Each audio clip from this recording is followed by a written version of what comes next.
Welcome back to the Gearhead Lounge. Now, the last video we did on the movie The Car, the response was so overwhelming, I figured I would do my best to see if I can squeeze out another horror flick right before Halloween. I believe if I play my cards right, this one is coming out on Halloween. So let's do another horror flick on a card that a lot of you were talking about in the comments, and that is Christine. Now, the movie Christine, it's a horror flick that is based on a classic Stephen King novel of the same name. Directed by John Carpenter, who is already known for horror flicks like Halloween and The Thing. And actually, if you ever get a chance to watch The Thing, the original one back in the 80s with Kurt Russell, watch that. Christine hit theaters in December of 1983. It currently holds a 72% rating on Rotten Tomatoes. Now, like the movie The Car, this movie also is centered around a car, a 1958 Plymouth. Now, the film begins with the production of Christine, like on the assembly line in 1957. This particular car stands out with its bright red among a sea of buckskin beige cars. Now, right from the start, the car is shown to have a sinister nature as it literally bit the fingers off one worker while killing another right on the assembly line. And I gotta say, the second one he killed, I mean, this guy, he got in the car all wrong, like, I like this car, this is nice.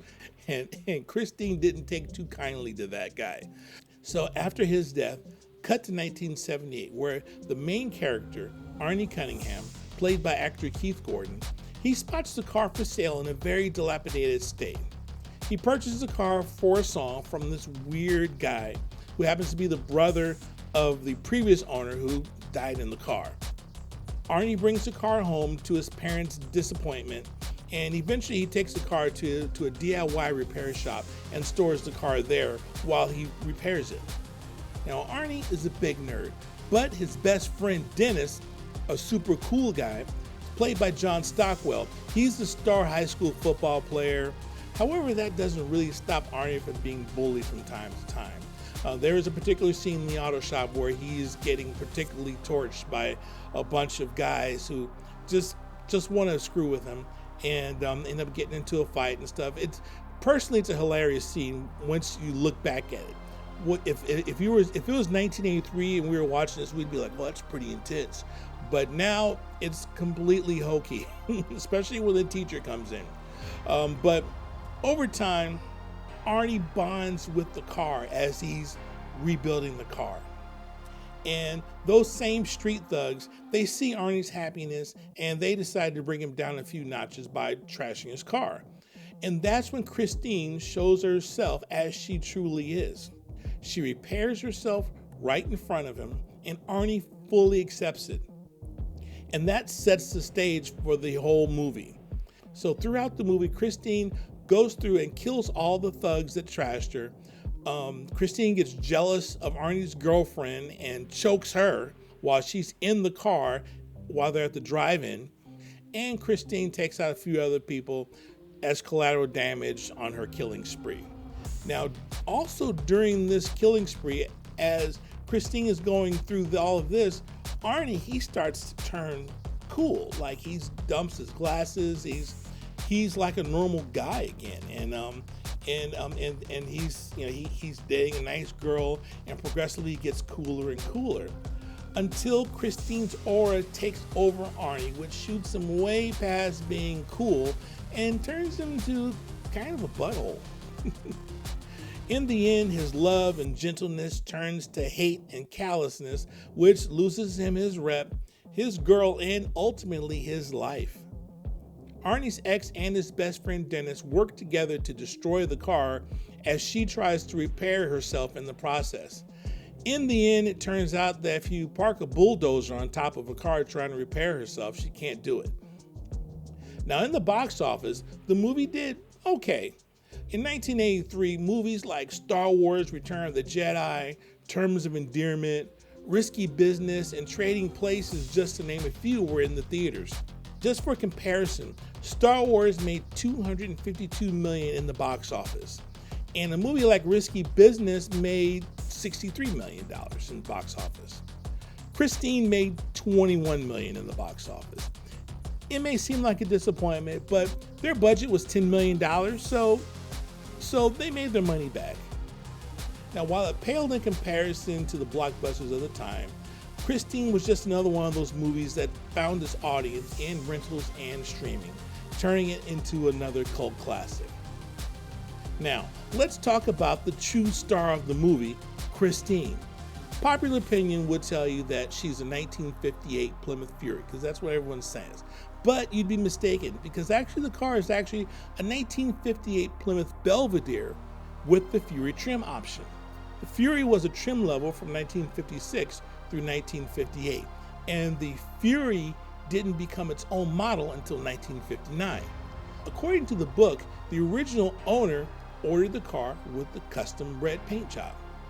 For the movie production, John Carpenter placed ads in local newspapers and purchased all the 58 Plymouths he could find. Now, the rumor is that they purchased a total of 24 cars, 23 58s and 1 57, although other sources state that they used 14 cars for the film. I don't know which is true, but that's just the information I found. Maybe they bought 23 cars and used 14 of them. Either way, they were all painted to match, and certain ones were modified for specific duties.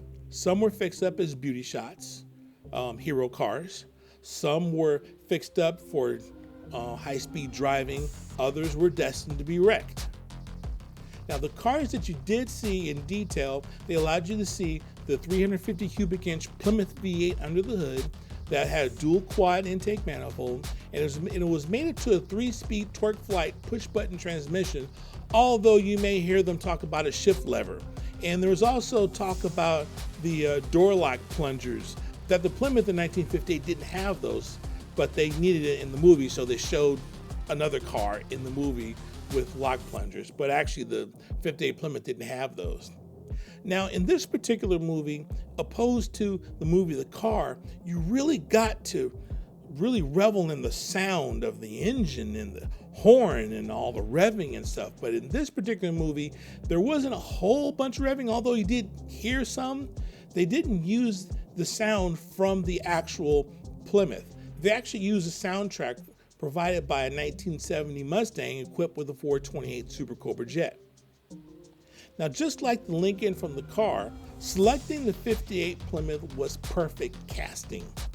Although this particular movie car remained stock, the natural features of the Fury gave it its menacing look. From the huge chrome bumper to the oversized rear tail fins, every aspect of this car looked evil. Now, one thing about this movie that really intrigued me was Christine's ability to fix herself. The movie itself didn't really have any special effects per se. I mean, everything was practical. That's because in 1983, CGI was only available to only the largest film budgets, and Christine wasn't among those. So during filming, there really wasn't much of a plan to show Christine repairing herself, but after production, Carpenter got with the special effects supervisor, Roy Arbogast, to come up with some way to show this car repairing herself. So with only 3 weeks to work with, Roy and his team ended up making soft plastic molds of the body, and then they replaced body panels on the car with these plastic repops, like the entire front end. I mean, the chrome bumper, the grille, headlights, hood, fenders, everything. So like when you see the front portion repairing itself, what they did was they pulled the engine out, they put a hydraulic ram in place where the engine is, and they attached the hydraulic ram to the front end. And then they sucked in the front end until it was completely smashed in. And then for the movie, they played the film in reverse, giving it the appearance of the car repairing itself. They did the same with the side of the car and the rear. It's an awesome special effect that would rival any CGI today, in my opinion. Now, before we close out, I have to give 2 honorable mentions to a pair of cars we also see in the film. One is a 67 Camaro that belongs to the Vinnie Barbarino wannabe. There's no telling how the car was equipped, but it doesn't appear to be an RS, SS, or Z28. Unfortunately, it suffers the ultimate fate and gets totaled by Christine. And in fact, I really should have given a shout out to this particular car too. You do see a Chevy Chevelle in the shop that blows up, along with the Camaro and Christine. Now, the other honorable mention was the sweet 1968 Charger driven by Dennis. Now, it doesn't appear to be an RT, but from what I could see on the internet, and again, take it with a grain of salt from the internet, it might have been a 440 car. Now, interestingly, there are two models made of this car that are floating around on eBay, a 143 scale and a 118 scale. So if you can find one for a good price, good luck. Overall, the movie's good. I really don't want to compare it to the car because in my opinion, it would be like comparing apples to oranges. There were two different types of movies, but they end up with the same type of purpose, showing a haunted, evil car that was going around killing people. In the end, it all comes down to what you like to watch. Now, Christine moves along slowly at times with the dialogue, but it picks up during the car chase scenes and the times when Christine is going on exacting revenge on people. Now, again, it's a good movie to have friends over for a watch party. It's not bloody or graphic at all, which will only aid in the imagination when the kills happen. Now, for me, the hilarity in this movie really isn't in the stunts, as they're pretty good compared to like the car, where the car flips itself over and rolls over the police cars and they automatically blow up. Nothing like that. I got the most laughs in the sheer 80s-ness of the whole movie. The funniest part for me was the scene in the auto shop with the Vinnie Barbarino guy being the bully. He looks like he's 30 hanging out in the high school auto shop because he fails everywhere else he goes. All that's missing is a good Kenny Loggins or Peter Cetera song, and your 80s viewing experience would be complete. As gearheads, we all understand the emotional attachment to a car. We come up with names for our cars, we rub the dashboard in adoration, give them personalities, and treat them with love and respect. So we can all see the labor of love Arnie goes through as he fixes up the Plymouth, and most of us can even relate to the instant cool boost that can come with owning such a cool car.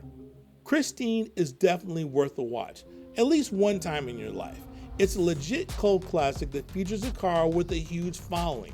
If you've never seen a Plymouth Fury of that vintage in real life, you've never seen a truly huge car.